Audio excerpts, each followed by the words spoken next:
Hi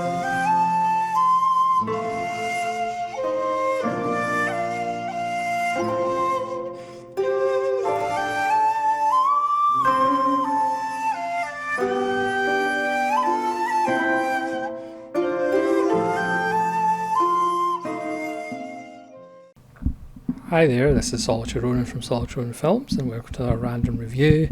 Today's random review is from 2013, and seeing it's November, how about a Christmas film? This is called White Reindeer, directed by Zach Clark, and this is another Vinegar Syndrome partner label, and this is Factory 25. Vinegar Syndrome's Black Friday sale is next week, so obviously I'm not going to buy any more sister label editions at half price or anything like that. That would be utterly ridiculous. And this is region free, or all regions should I say, A, B and C. You get a cast and crew documentary, deleted scenes, an endless fireplace, which is just a shot of one of those endless fireplaces. There's a short film, Practical Uses for Major Works of Modern Cinema, which is a hilarious little look of the uses for old VHS tapes that you can have around the house as opposed to actually playing them on a VHS machine. The original uncensored trailer, and there's a 28-page booklet with a Zach Clark interview by Scott McCauley and essays by Brandon Harris and Caroline Gollum. This is a lovely little Christmas film about a couple. The character in the front is in real estate. We see her selling a house in her neighbourhood to a lovely couple, and the husband is a local weatherman on the local TV news. And it starts 24 days before Christmas and kind of counts down. They come home one night, we see them having sex, having dinner, and then the husband makes an announcement that he has got the job in Hawaii and they'll be moving to Hawaii in the new year. So everything's wonderful. The woman loves Christmas and is out buying lots of Christmas things, as people do, I'm led to believe. But she comes home and finds her husband's corpse on the floor as he's been shot through the head, and he is quite dead. So obviously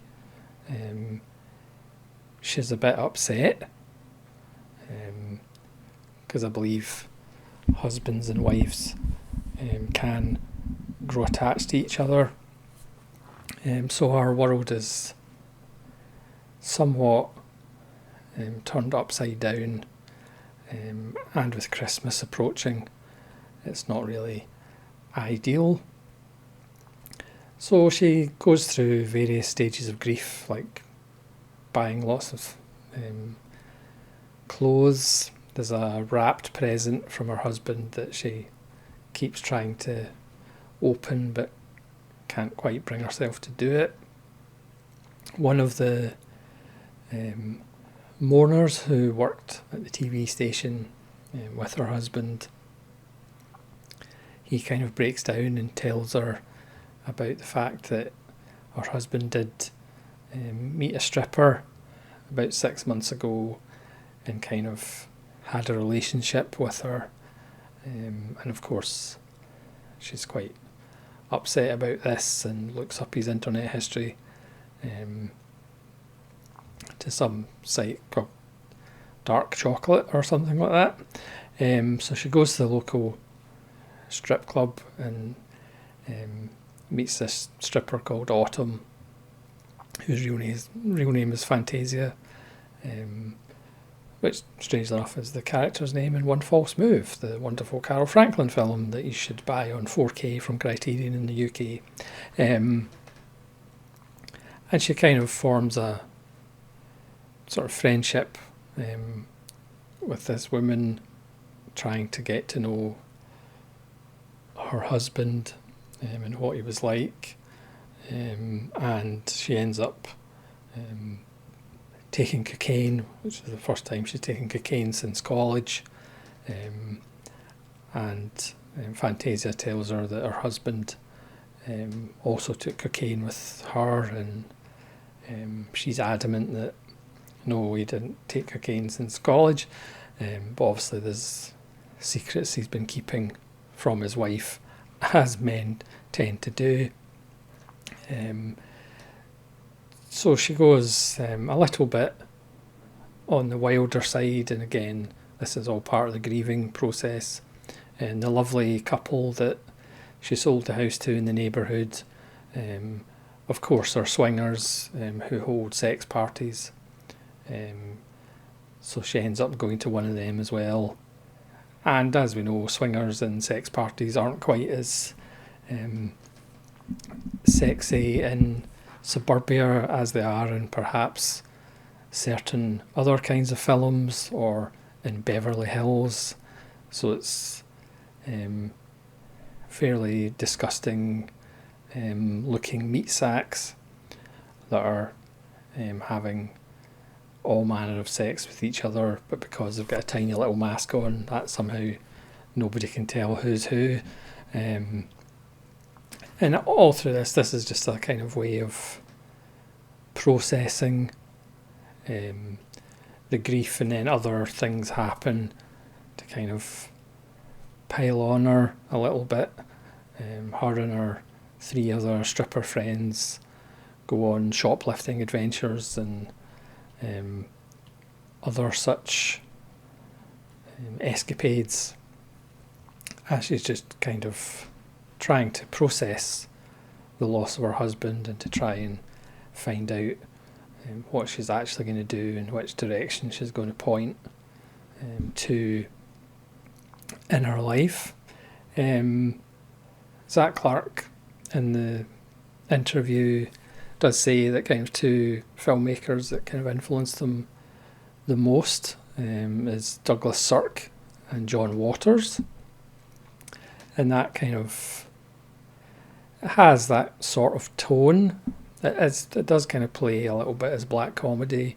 For me, it's also got a kind of feel of early Atom Egoyan, obviously without. Goyan's early films don't really have that humour, or it's there, but it's buried a long way down underneath.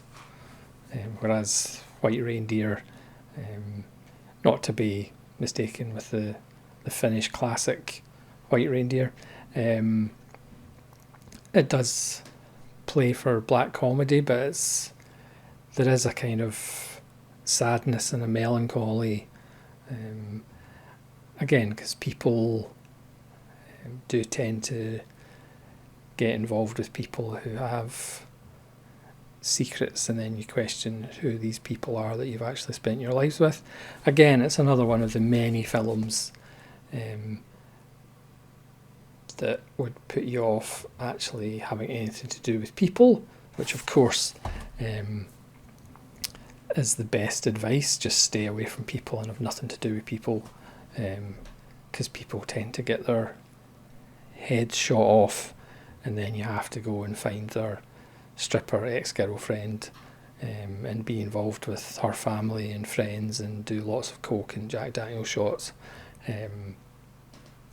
that sort of thing. So it's a low budget film. It was actually, a lot of money was raised for it through Kickstarter. Probably shot in digital. Compositionally, it's a fairly flat film. It is a character piece.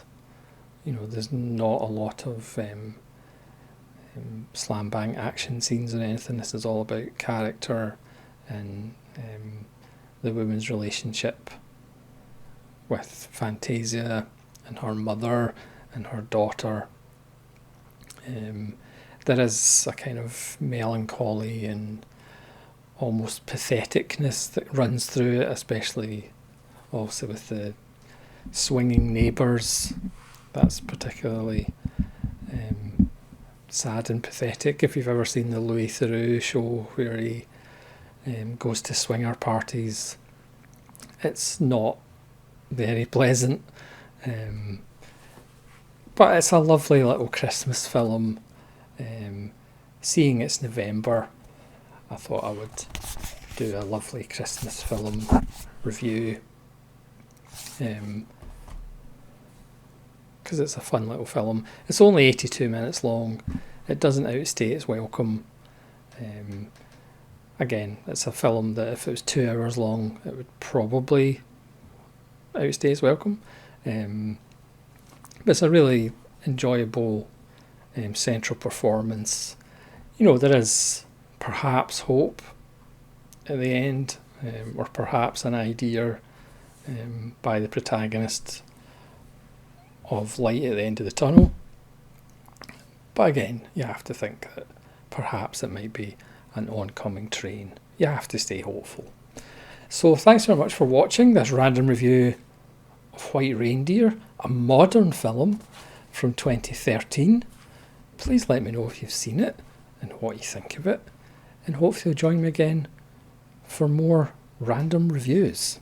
This is Solitary Ronin from Solitary Ronin Films, wishing you a happy November and also farewell.